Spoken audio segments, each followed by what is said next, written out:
నమస్తే, నేను మీ జర్నలిస్ట్ రవిచంద్ర. ఆంధ్రప్రదేశ్లో జిల్లాల పునర్విభజన అంశము తీవ్ర చర్చకు దారితీస్తుంది. రీసెంట్గా ఏదైతే క్యాబినెట్ మీటింగ్ జరిగిందో ఆ క్యాబినెట్ మీటింగ్కి సంబంధించి జిల్లాల పునర్విభజనకు సంబంధించినటువంటి చర్చ జరగగా ఆ చర్చలోనే పాల్గొన్నటువంటి మంత్రి రామ్ ప్రసాద్ రెడ్డి తీవ్రంగా మనస్తాపానికి గురైనట్టయితే తెలుస్తుంది. ఆయన క్యాబినెట్ సమావేశాలు జరుగుతుండగానే అర్ధాంతరంగా సమావేశాల నుంచి బయటికి వస్తూ కన్నీటి పర్యంతమయ్యారు. ఏదైతే ఆయనకు సంబంధించి అంటే ఆయన దాదాపుగా రాయచోటి నియోజకవర్గం నుంచి ప్రస్తుతం ఎమ్మెల్యేగా గెలుపొంది మంత్రిగా ఆయన టోటల్గా క్యాబినెట్లో అయితే ఉంటున్నారు. అయితే ఈ రాయచోటి ఏదైతే అసెంబ్లీ నియోజకవర్గాన్ని మదనపల్లి జిల్లాలో కలుపుతామని చెప్పి ఇప్పుడు అటు కూటమి ప్రభుత్వం నిర్ణయం తీసుకోవడంతో ఆయన ఈ నిర్ణయాన్ని వ్యతిరేకిస్తున్నట్టయితే కనిపిస్తుంది. రాయచోటి నియోజకవర్గాన్ని మదనపల్లిలో కలపవద్దు, ఒకవేళ కలిపితే గనక ఖచ్చితంగా తాను అటు పార్టీకి రాజీనామా చేస్తాను, అలాగే తను చావుకైనా సిద్ధమంటూ ఆయన కన్నీటి పర్యంతమయ్యారు. సో ఇక్కడ ఒక్కసారిగా మనం చూసుకుంటే కనుక జిల్లాల పునర్విభజన అంశము ఒకవైపు రాష్ట్ర మంత్రులతో పాటు అటు ప్రజలు కూడా తీవ్రంగా వ్యతిరేకిస్తున్నటువంటి పరిస్థితి అయితే కనిపిస్తుంది.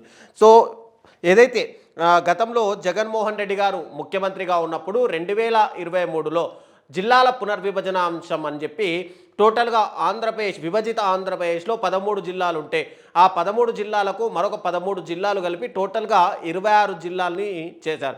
దాంట్లో ముఖ్యంగా రాజంపేట జిల్లాకు సంబంధించి అంటే అక్కడ ఉన్నటువంటి వాగ్దేయకారుడు అన్నమయ్య మనందరికీ సుపరిచితమే.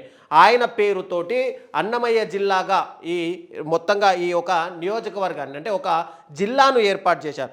ఈ జిల్లాలో రాజంపేట, రైల్వే కోడూరు, రాయచోటి, తంబళ్లపల్లి, పీలేరు, మదనపల్లి లాంటి నియోజకవర్గాలు దాదాపుగా 7 అసెంబ్లీ నియోజకవర్గాల్ని కలిపి ఈ జిల్లాని చేస్తే ఇప్పుడు ఈ జిల్లాను పూర్తిగా దీన్ని లేకుండా చేయాలి అని చెప్పే ఉద్దేశంతో మదనపల్లి జిల్లా ఏర్పాటు చేస్తున్నారు. ఈ మదనపల్లి జిల్లాలో తంబళ్లపల్లి, పీలేరు, మదనపల్లి, చిత్తూరు జిల్లాలో ఉన్నటువంటి పుంగనూరు అసెంబ్లీని కూడా మదనపల్లిలో విలీనం చేయాలని చెప్పి ప్రయత్నాలు చేస్తున్నారు. సో దీన్ని వ్యతిరేకిస్తూనే అటు తుది నోటిఫికేషన్కి సంబంధించి రైల్వే కోడూరు, రాయచోటి, రాజంపేట ఈ 3 కూడా కలుపుకొని మరోవైపు తిరుపతి ఏవైతే రాజంపేట జిల్లా ఉందో ఆ జిల్లాకు సంబంధించినటువంటి రైల్వే కోడూరు, రాయచోటి, రాజంపేట ఇవన్నీ కూడా తిరుపతి, కడప, మదనపల్లి జిల్లాల్లో పూర్తిగా కలపాలని చెప్పి ఇటు తెలుగుదేశం పార్టీ హైకమాండ్ టోటల్గా కూటమి ప్రభుత్వం నిర్ణయించినట్టు తెలుస్తుంది.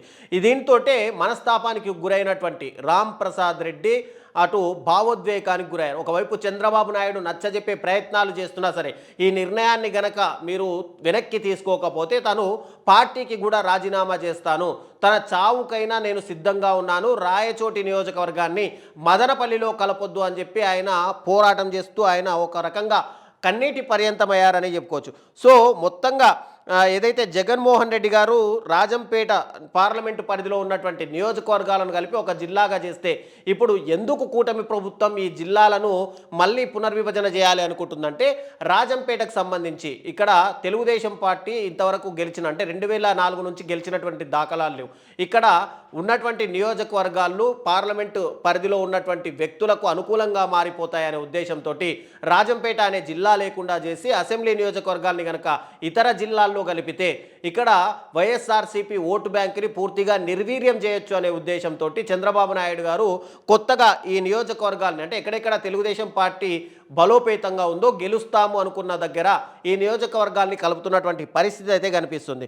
సో మరోవైపు మార్కాపురం జిల్లాకు సంబంధించి కూడా మార్కాపురం, కనిగిరి, గిద్దలూరు, ఎర్రగొండపాలెం వీళ్ళన్నింటినీ కలిపి మార్కాపురం జిల్లాగా కూడా ఏర్పాటు చేయాలనుకుంటున్నారు. ఈ జిల్లాల్లోనే ఇప్పటి బాపట్లలో ఉన్నటువంటి అద్దంకి నియోజకవర్గాన్ని, ఇక నెల్లూరులో ఉన్నటువంటి కందుకూరు నియోజకవర్గాన్ని తీసుకొచ్చి ఇక్కడ మార్కాపురం అనే కొత్త జిల్లా ఏర్పాటు చేయాలని చెప్పి కూడా కూటమి ప్రభుత్వం భావిస్తుంది. సో ప్రభుత్వం పైన ఒకవైపు వ్యతిరేకత వస్తుంది. ఈ జిల్లాల పునర్విభజనకు సంబంధించి అందరూ వ్యతిరేకిస్తున్నప్పటికీ కూడా క్యాబినెట్ మంత్రులు వ్యతిరేకిస్తున్నప్పటికీ కూడా తెలుగుదేశం పార్టీ మాత్రం తనకు అనుకూలమైనటువంటి నియోజకవర్గాలను కలుపుకుని ఒక జిల్లా ప్రాతిపదికన అంటే ఒక పార్లమెంటు నియోజకవర్గంగా తేవాలనే ప్రయత్నాలు చేస్తున్నట్టయితే కనిపిస్తుంది. సో రాబోయే రోజుల్లో ఇక్కడ రామ్ ప్రసాద్ రెడ్డే కాకుండా ఇంకా ఎంతమంది రాజీనామా చేసే అవకాశాలు ఉన్నాయి ఈ పునర్విభజనకు సంబంధించి అనేది వెయిట్ చేసి చూడాల్సిందే.